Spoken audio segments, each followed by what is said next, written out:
Hey guys, what's going on? Decided to go ahead and make a quick video of how I have my 2PC set up with the audio and everything like that, because I had a tough time when I made a streaming PC here recently.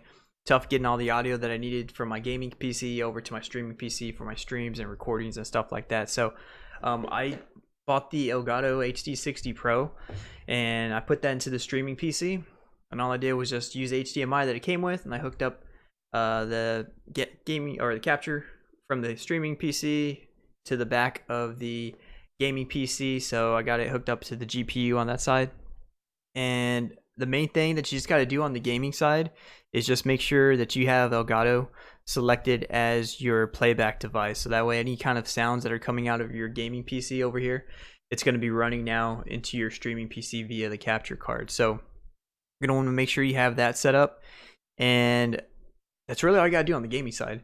Most of it's also in OBS now on my streaming computer. So I'm gonna jump over to that screen and I want to show you what this looks like. So on here, you'll see that I have the game capture. That is the capture card there. So if you go to properties, it's gonna have game capture HD60 Pro. Now I don't know if it was default selected or not, but you're gonna want to make sure that the audio device here just has it as capture audio only. And then I selected here, use custom audio device. I don't know if that was selected or not, but I have it line Elgato sound capture. So make sure those are there as well for you. And so now whenever I play sound from my gaming PC, anything that makes a sound really is going to be captured to my stream. So like right now, I'm going to go ahead and I'll show you here. I'm going to play some music here. And so now it's being captured on my stream side over here. So if I go back over here, you'll see that it's showing up on my game capture, the audio there. So I'm going to go ahead and pause the music. But that's where it's all captured there. So it's capturing your video as well as your audio. So you can see there as a definite indicator if it's picking up sound or not. Now one thing I did do was I have my headset hooked up to my stream computer as well as my Yeti mic. So at first when I played it, I saw it was moving and everything, and it was being captured in my recordings, but it just wasn't coming out of my headset. So what you're going to want to do if you want to hear everything through your headset like I do, which you probably do, you're going to want to go to Advanced Auto Properties and make sure for game capture, it's usually on monitor off. You're going to want to put monitor and output. And that way it'll go through the monitor. So it's going to be going to your stream, to your recordings, but as well as your output. And on the monitor, on my streaming PC, I have my output set as my headset. So we're good there. And one other thing is I added an audio output capture. And for that, I put it as my headset.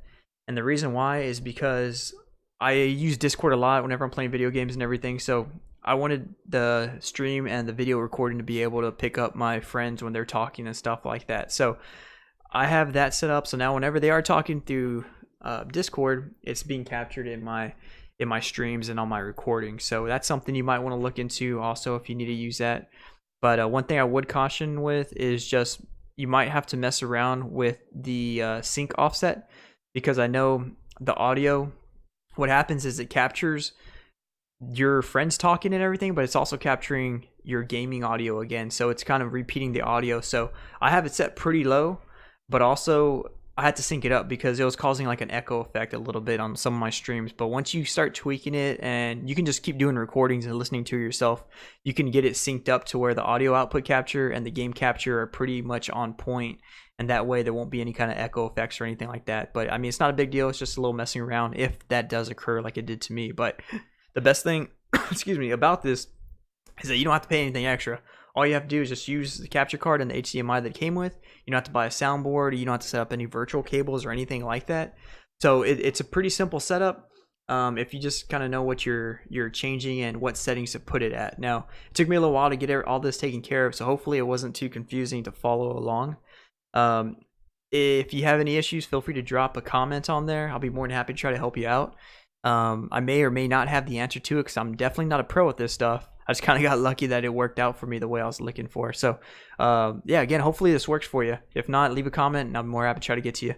All right, take care.